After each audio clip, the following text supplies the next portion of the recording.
Have you ever asked yourself what happened after Pablo Escobar died? Oh, and I don't mean the afterlife or anything like that. I'm talking about what happened to his wife, his daughter that he loved so much, his son, his cartel, and all that money he had. No one seems to talk about these things, and maybe no one cares, but we definitely do. So if you're just like us and you want to find out, well then buckle up, because we're taking you on a trip to Medellin, Colombia, to unravel all the happenings that came after the death of Pablo Escobar.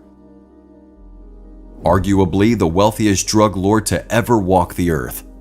You don't want to miss this one, so sit tight and let's begin.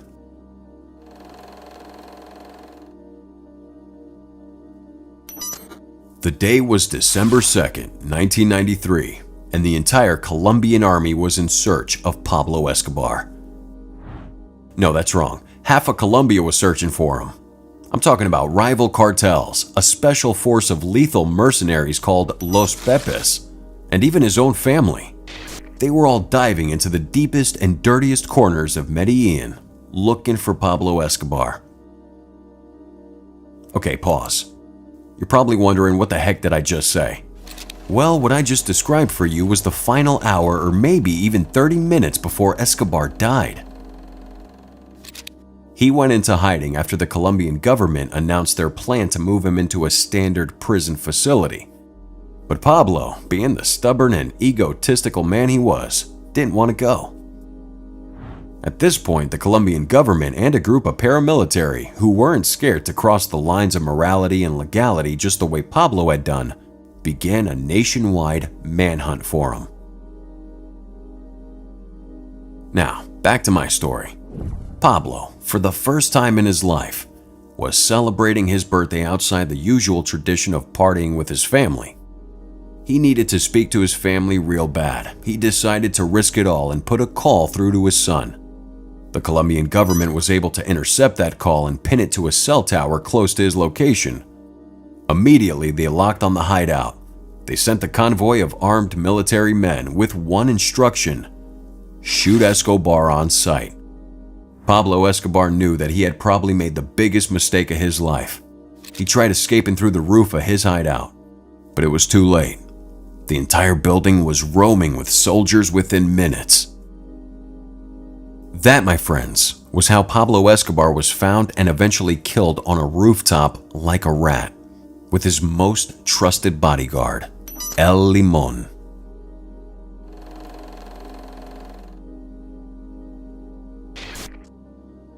His wife, Maria Victoria Henao, felt extremely bad after hearing the news of his death. I mean, if he never placed a call to him, he might have lived longer. With his death, he left behind the Medellin cartel, his wealth, properties, and some very expensive artifacts. But the most prestigious thing he left behind was his family. After his death, members of the Medellin cartel turned to his wife to emerge as the head of the cartel. And that's because while Pablo was alive, they both ran the cartel together, putting her in the perfect position to continue running their affairs. But Maria wasn't cut for all that. In fact, she wanted absolutely nothing to do with the cartel or cocaine. She took her 2 children, Manuela and Juan Pablo, and flew away across the world to seek asylum in Africa's Mozambique. But the Mozambican government denied her entry into their country. So did the Brazilians and the Germans. No one, absolutely no one, wanted anything to do with the Escobar family. Through a few connections, she was finally able to gain entry into Argentina as a tourist. When Maria and the children entered Argentina, no one knew them, which was a good thing. But the twist is, her name was all over the news as a member of the Medellin cartel, and primarily as the wife of Pablo Escobar. Given the fact that Escobar had killed thousands of people, you don't need a soothsayer telling you that anyone in fact, would be willing to retaliate the same evil on his family. Maria knew this and knew she had to make a tough decision. She decided to get her name changed. She changed her name from Maria Victoria Henao to Maria Isabel Santos Caballero. This allowed her and her family to live in peace for the next couple years, until the Argentine government found her in 1999. Eventually, Maria and her son Juan Pablo were arrested in 2000 for charges on money laundering. You've got to feel this woman's pain. After suffering the infidelity and narcissistic acts of Pablo Escobar for 17 years, she was the one carrying his cross even after his death. She was imprisoned by the Argentine government for a couple of months, but after they couldn't tie any links of drug trafficking to her and her son, Maria and Juan were released. Maria went on to live with her family hidden in Argentina for the next 2 decades before releasing her book, Mrs. Escobar, My Life with Pablo. On the other hand, Pablo's son couldn't live a peaceful life. He changed his name from Juan to Sebastian and released his own book, detailing the soft and kind-hearted side of Pablo Escobar. But that didn't stop people from coming after him. Most Colombians felt he was going to pull off an action movie sequel by avenging the death of his father. But Sebastian didn't like the diabolical things his father did. He went as far as condemning the Netflix series on Escobar, Narcos, saying the series glorified his father rather than condemning the evil he had done. Now, does that look like the kind of man that would want to take revenge? I certainly don't think so. And why would anyone want to take revenge for Pablo? Pablo was responsible for the killing of over 4,000 Colombians. The most sinister of his killings came when he killed over 40 underage girls, after one of them reported his cartel's sexual exploitations with teenage virgin girls to the police. Can you even believe that? It's totally insane to think anyone would do a thing like that, and Sebastian felt the same. In an interview, Sebastian narrated how he had escaped more than 9 kidnap attempts in Argentina. These attempts to kidnap him came after Forbes released a publication stating that Pablo Escobar left behind more than $3 billion. But one thing these people didn't realize is that all that money was left behind in Colombia after Pablo died.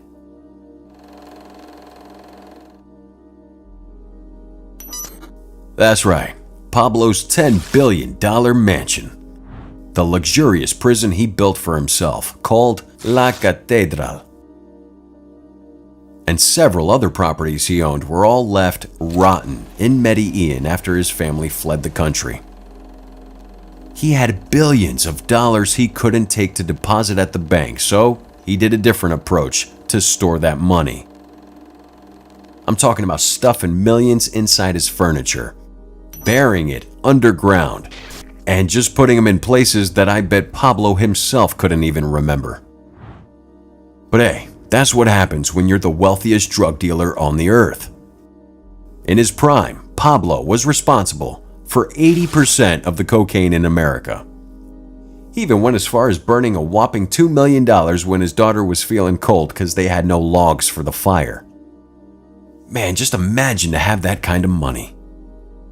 Anyways, Escobar's Medellin home before he died, known as the Monaco Building, was blown up with explosives by rival cartels. This building wasn't the size of a football field or as tall as a skyscraper guarded by top security. It was simply just Escobar's home. After the 6-story building became deserted, the Colombian government took possession of it and turned it into a tourist attraction for people who wanted to get a glimpse into Escobar's life. However, as members of the community walked past it every day, it was a constant reminder of their loved ones who died at the hands of Escobar. So, in 2018, the government decided to bring down the building and turn the land into a memorial for the victims of Escobar's terror. Another of Pablo Escobar's homes that went down in ruins was his luxurious getaway home in Guatape. It was named La Manuela, after his daughter Manuela Escobar, and was Escobar's place to take his mind off his business for a little while. The crazy thing about this building is that it got destroyed even before Escobar's death. A rival cartel loaded over 200 kilos of TNT explosives, blowing up more than half of that building while Escobar was hiding. A few years later, nature took over that place while scavengers broke parts of the structure in search of any of Escobar's hidden and buried valuables. While we really have no idea if they had any luck, I gotta tell you right now that the biggest of Pablo's properties that he lost after he died was La Catedral. La Catedral is the name of the billion-dollar prison he built and customized for himself. It had a casino, a spa, a football field, and other luxuries that totally separated from its purpose. But after Escobar's death, La Catedral turned into La Treasure Island. Nearby residents trooped in and out of that place, scavenging for anything they could find, and from external sources, millions of dollars were actually buried and stashed up both inside and outside of the building's area. But when all that gold digging was done, La Catedral was eventually abandoned until a group of monasteries called the Benedictine monks took over the building and turned it into a holy place of worship and a memorial for the victims of Escobar's works.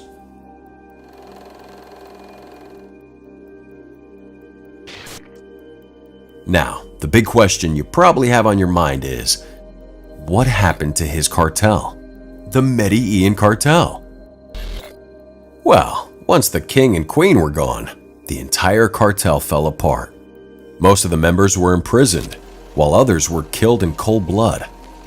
A few of the cartel members that were left had to seek refuge with rival cartels, like the Cali cartel. These rival cartels eventually took over cocaine exportation from Colombia to the US and other parts of the world. But not all of Escobar's fortune was looted or deserted.